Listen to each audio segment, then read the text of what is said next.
Hello students, video शुरू करने से पहले प्लीज चैनल को लाइक, शेयर और सब्सक्राइब जरूर करें। एक इम्पॉर्टेंट इन्फॉर्मेशन, अगर आपको इस वीडियो के नोट्स चाहिए तो डिस्क्रिप्शन बॉक्स में दिया गया डाउनलोड लिंक चेक करें। Thank you. चलिए शुरू करते हैं। इस वीडियो में हम पढ़ेंगे BHIC 107 history of India for 1206 to 1550 के प्रीवियस ईयर क्वेश्चन और most important questions with answers. यह क्वेश्चंस आपके एग्जाम के लिए बहुत इंपॉर्टेंट है। अगर आपने ये अच्छे से कर लिए तो एग्जाम निकलना पक्का है। Let's begin. Question 5, discuss the growth of Sufi orders in India in the sultanate period. Question explanation. इस क्वेश्चन में आपको बताना है कि सल्तनेट पीरियड 1206 to 1526 के दौरान भारत में कैसे सूफी ऑर्डर्स या सिलसिले आए, उनका विकास कैसे हुआ और उन्होंने समाज और संस्कृति पर क्या प्रभाव डाला। चिश्ती, सुहरावर्दी जैसे मुख्य सिलसिलों के बारे में लिखना जरूरी है।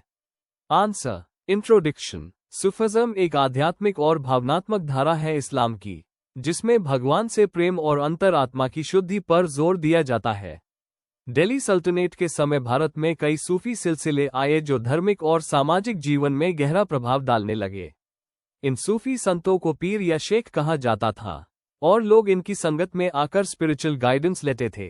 चिश्ती, सुहरावर्दी, फिरदौसी और कादरी जैसे मुख्य सिलसिले इस पीरियड में पॉपुलर हुए। Main body. 1. Origins and Arrival of Sufism in India। Sufism का विकास 8th सेंचुरी में वेस्ट एशिया में हुआ था मटेरियलिज्म के विरुद्ध एक स्पिरिचुअल रिस्पॉन्स के रूप में। इसमें ध्यान, जिक्र, त्याग और भगवान से पर्सनल संबंध पर जोर दिया जाता है।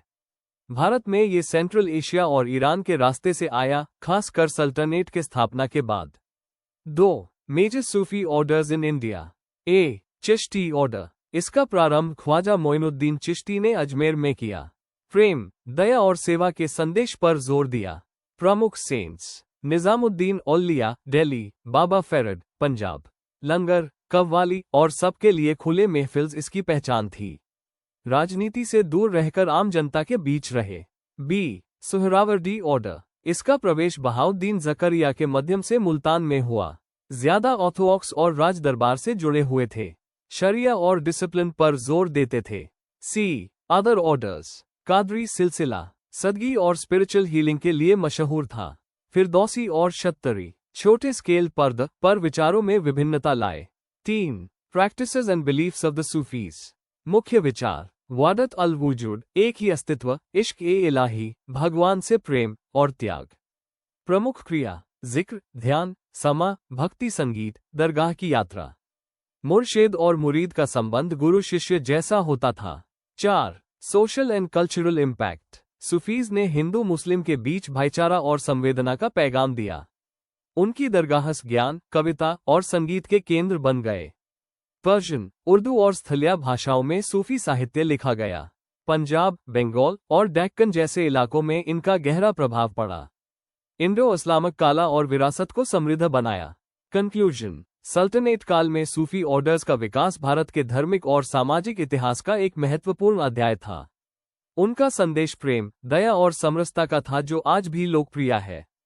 उनका योगदान सिर्फ धार्मिक नहीं बल्कि कला, साहित्य और संगीत में भी दिखता है। अगर आपको इस वीडियो के नोट्स चाहिए तो डिस्क्रिप्शन बॉक्स में दिए गए डाउनलोड लिंक को जरूर चेक करें। Thank you. चलिए अगला क्वेश्चन देखते हैं। Question 6, right an essay on the development of वेदांतिक tradition in India. Question explanation. इस क्वेश्चन में हमें ये बताना है कि वेदांत परंपरा भारत में कैसे विकसित हुई। हमें वेदांत के मूल शास्त्रों, मुख्य विचारकों, अलग अलग स्कूल ऑफ थॉट जैसे अद्वैता, विशिष्टद्वैता, द्वैता और इसका धार्मिक और सामाजिक विकास भी एक्सप्लेन करना है। आंसर। इंट्रोडक्शन। वेदांत भारत की 6 प्रमुख दार्शनिक परंपराओं में से एक है। ये उपनिषदों, ब्रह्मा सूत्र और भगवद गीता पर आधारित है। वेदांत का अर्थ होता है वेद का अंत, यानी वेदों का दार्शनिक हिस्सा।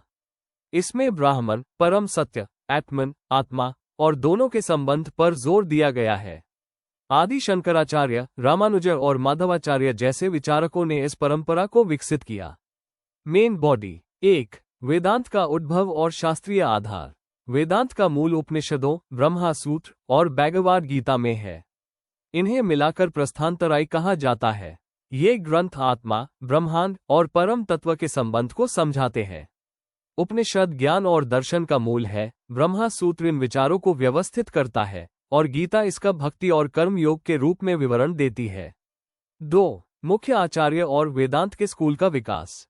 आदि शंकराचार्य 8th सेंचुरी ने अद्वैता वेदांत का विकास किया, जिसमें कहा गया है कि आत्मन और ब्राह्मण एक ही है। उन्होंने माया को ड्युअलिटी का कारण बताया। रामानुजाचार्य ने विशिष्ट द्वैता वेदांत दिया, जिसमें ब्राह्मण गुणों से युक्त है और आत्मा उसका अंग है। माधवाचार्य ने द्वैता वेदांत का प्रचार किया, जिसमें आत्मा और भगवान अलग अलग है। हर स्कूल ने अपना अलग दार्शनिक दृष्टि को दिया, पर सभी वेदों की औटोरिकता को मानता है। 3. धर्म और भक्ति आंदोलन पर प्रभाव। वेदांत ने कई भक्ति आंदोलनों को प्रभावित किया, खासकर दक्षिण भारत में। रामानुज की विशिष्ट द्वैता ने वैष्णव धर्म और मंदिर पूजा को बाल दिया।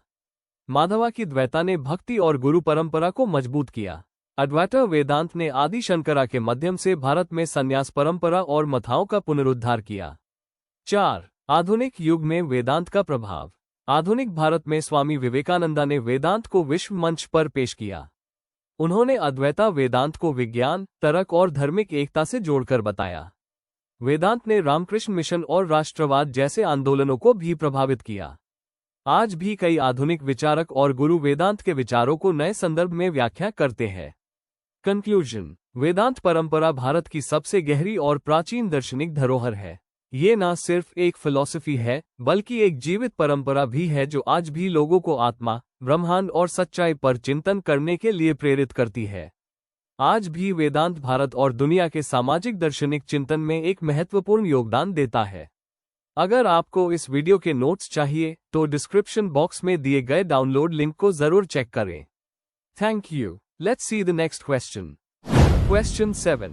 Discuss the construction of forts and mausoleums in the Sultanate period. Question explanation. इस क्वेश्चन में हमें दिल्ली सल्तनत के दौरान बनाए गए किले और मकबरों के आर्किटेक्चर, डिजाइन और उनके इंपॉर्टेंस को समझाना है। एग्जाम्पल्स देने हैं और ये बताना है कि ये स्ट्रक्चर्स कैसे डेवलप हुए और इनका क्या कल्चरल या पॉलिटिकल रोल था। आंसर। इंट्रोडक्शन। दिल्ली सल्तनत 1206 to 1526 के समय में इंडो इस्लामिक आर्किटेक्चर काफी डेवलप हुआ। किले और मकबरे सिर्फ मिलिट्री या ग्रेव स्ट्रक्चर्स नहीं थे, बल्कि पावर और प्रेस्टीज के सिंबल्स भी थे। इस टाइम में पर्शियन, तुर्किश और इंडियन एलिमेंट्स का मिक्स देखने को मिलता है। इनका कंस्ट्रक्शन एक तरफ प्रैक्टिकलिटी दिखाता था, तो दूसरी तरफ रूलर की आइडियोलॉजी और अथॉरिटी भी। Main body. 1. किले, आर्किटेक्चर और पर्पस। डिफेंस के लिए डिजाइन। इस समय के किले मिलिट्री पर्पस के लिए बनाए जाते थे। मोटे पत्थर के दीवार, बैस्टियंस, ऊंची गेट्स, मोट्स और वॉच टावर्स के साथ। पावर का सिंबल। ये किले एक स्ट्रॉन्ग पॉलिटिकल स्टेटमेंट भी होते थे, जिसे स्ट्रेटेजिक जगह पर बनाया जाता था। एग्जाम्पल्स। तुगलकाबाद फोर्ट, घियासुद्दीन तुगलक। भारी पत्थर और स्लोपिंग दीवारों के साथ एक strong fortress. Adilabad fort, Mohammad bin Tughlaq. Water management और नई प्लानिंग का एग्जाम्पल। पुराना किला हुमायूं के टाइम का, लेकिन सल्तनत स्टाइल दिखाता है। मजबूत रैम्पार्ट्स और टावर्स के साथ।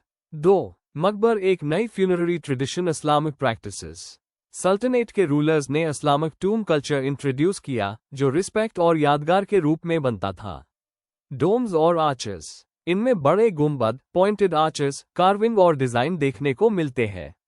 स्टाइल का फ्यूजन। यह टूम्स पर्शियन सिंप्लिसिटी और इंडियन आर्ट का कॉम्बिनेशन थे। एग्जाम्पल्स। इल्तुतमिश का मकबरा, दिल्ली। अर्ली एग्जाम्पल जिसमें डेकोरेटिव एलिमेंट्स है। घियासुद्दीन तुगलक का टूम, फोर्टिफाइड स्ट्रक्चर के अंदर रेड सैंडस्टोन का यूज। फिरोज शाह तुगलक का टूम, गार्डन से घिरा हुआ, सिंप्लिसिटी और ब्यूटी दोनों का कॉम्बो। 3. कंस्ट्रक्शन टेक्निक्स और मटेरियल। पत्थर और मोटा काउस। किलों में रबल, मेसनरी और लाइम मोटर। मकबरों में ड्रेस्ड स्टोन और ग्लेज्ड टाइल्स यूज होती थी। नई टेक्निक्स। ट्रू आर्चेस और डोम्स का यूज ट्रेडिशनल कॉबल टेक्निक से अलग और एडवांस था। आर्टिजान वर्क। लोकल हिंदू आर्टिजान्स और पर्शियन क्राफ्ट्समैन दोनों का कंट्रीब्यूशन था। डिजाइन और डेकोरेशन। किले जनरली सिंपल थे, जबकि मकबर ऑर्नामेंटेड और डेकोरेटेड होते थे। 4. पॉलिटिकल और कल्चरल इंपॉर्टेंस। रूलर की ताकत का एक्सप्रेशन। इन कंस्ट्रक्शन से रूलर की अथॉरिटी और रिलीजियस डिवोशन दिखाई जाती थी। इंडियन एलिमेंट्स का इंटीग्रेशन, लोटस, बेल चैन जैसे इंडियन मोटिव्स इस्लामिक डिजाइन्स के साथ फ्यूज हुए। अर्बन प्लानिंग, यह स्ट्रक्चर्स कई बार नए शहरों के सेंट्रल पॉइंट्स बनते थे। कंक्लूजन, सल्तनत पीरियड के किले और मकबरे एक तरफ फंक्शनल थी और दूसरी तरफ कल्चरल और पॉलिटिकल एक्सप्रेशन भी थे। इन्होंने इंडो इस्लामिक आर्किटेक्चर को शेप दिया और रूलर के पावर, बिलीफ और लेगेसी को रिप्रेजेंट किया। आज भी ये स्ट्रक्चर्स उस जमाने की ग्रेटनेस को याद दिलाते हैं। अगर आपको इस वीडियो के नोट्स चाहिए तो डिस्क्रिप्शन बॉक्स में दिए गए डाउनलोड लिंक को जरूर चेक करें। Thank you. Let's see the next question. Question 8. Write short notes on any two of the following. A. Emergence of Bhakti movement. B. Inland trade under the Delhi Sultanate. C. Temple construction 1200 to 1550. A. D. Urban manufactures in the Sultanate period. Question explanation. इस क्वेश्चन में हमें दिए गए 4 विकल्पों में से कोई 2 टॉपिक्स पर छोटे लेकिन डिटेल में नोट्स लिखने हैं। हर टॉपिक में उसका अर्थ, ऐतिहासिक बैकग्राउंड, मुख्य विशेषताएं और महत्व बताना जरूरी है। आंसर। इंट्रोडक्शन। 1206 to 1550 के बीच का समय भारत के मध्यकालीन इतिहास का एक महत्वपूर्ण युग था। इस दौरान सामाजिक, धार्मिक, आर्थिक और कला के क्षेत्र में कई बदलाव आए। भक्ति आंदोलन, आर्थिक व्यापार, मंदिर निर्माण और शहरी उत्पादन इन बदलावों के प्रतिनिधित्व करते हैं। इन समय की समृद्धि और जीवन शैली का पता चलता है। ए. इमर्जेंस ऑफ भक्ति मूवमेंट। Main body. 1. पिछला इतिहास और अर्थ। भक्ति आंदोलन एक ऐसा धार्मिक आंदोलन था जो भगवान के प्रति प्रेम और समर्पण पर जोर देता था। इसका जन्म जाति भेदभाव और कठिन कर्मकांडों के विरोध में हुआ। 2. मुख्य विशेषताएं। व्यक्ति और भगवान के बीच के प्रेम संबंध को महत्व दिया गया। संत रामानुजा, कबीर, मीराबाई जैसे लोगों ने इसे लोकभाषा में फैलाया। 3. सामाजिक प्रभाव। आंदोलन ने जाति और धर्म के भेद मिटाने में मदद की। इसने लोगों को एक संवेदनशील और समान अधिकार वाला दृष्टिकोण दिया। 4. क्षेत्रीय विकास। दक्षिण भारत में नेनार और अलवर इसके प्राचीन नेता थे। उत्तर भारत में तुलसीदास और सूरदास जैसे संतों ने इसे आगे बढ़ाया। B. Inland trade under the Delhi Saltanat. Main body. 1. व्यापार का महत्व। आंतरिक व्यापार ने राज्य के आर्थिक विकास में बड़ा योगदान दिया। अनाज, कपड़ा, घोड़े, मसाले और धातु का व्यापार होता था। 2. रास्ते और बाजार। दिल्ली, मुल्तान, गुजरात और बेंगल को जोड़ने वाले रास्ते व्यापार में उपयोगी थे। मंडियां और हाथों में रोजगार और समा का आदान प्रदान होता था। 3. बंजारास और व्यापारी समुदाय। बंजारास जैसे घुमंतू व्यापारी माल एक जगह से दूसरी जगह ले जाते थे। मुल्तानी और मारवाड़ी जैसे समुदाय इसका नेतृत्व करते थे। 4. सल्तनत की नीतियां। अलाउद्दीन खलजी ने मार्केट कंट्रोल की नीतियां बनाई जिससे दाम नियंत्रित रहे। सरकारी सुरक्षा से व्यापारियों को सहायता मिली। C. Temple construction 1200 to 1550 AD। Main body. 1. निर्माण का लगातार होना। आक्रमण के बावजूद दक्षिण भारत और कुछ राज्यों में मंदिर निर्माण चालू रहा। चोला, होयसाला और विजयनगर राजवंश इसमें प्रमुख रहे। 2. शिल्प और विशेषताएं। गोपुरम, मंडप और नक्शीदार दीवारों वाले बड़े मंदिर बने। हम्पी और हलेबीडु जैसे मंदिर इसका उदाहरण है। 3. सांस्कृतिक और धार्मिक स्थान। मंदिर केवल पूजा के स्थान नहीं बल्कि शिक्षा और कला के केंद्र भी थे। इनका उपयोग राज्य की शक्ति दिखाने के लिए भी होता था। D. Urban manufactures in the saltanat period. Main body. 1. शहरों का विकास। दिल्ली, लाहौर, मुल्तान जैसे शहरों में उद्योगों का विकास हुआ।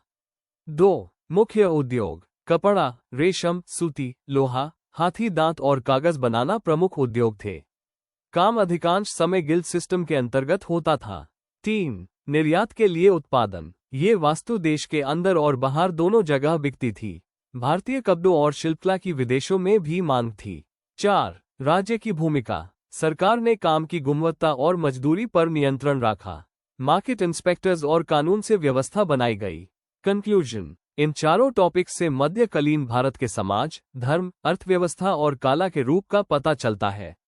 भक्ति आंदोलन ने धार्मिक समरसता को बढ़ावा दिया, जबकि व्यापार और शिल्प ने आर्थिक उन्नति में योगदान दिया। मंदिर निर्माण ने सांस्कृतिक विरासत को आगे बढ़ाया। ये सभी मिलकर एक समृद्ध युग का चित्रण करते हैं। Before we end, please like, share and subscribe the channel for more such study materials and one important information, अगर आपको नोट्स चाहिए तो डिस्क्रिप्शन बॉक्स में डाउनलोड लिंक दिया हुआ है, जरूर चेक करें। Thank you.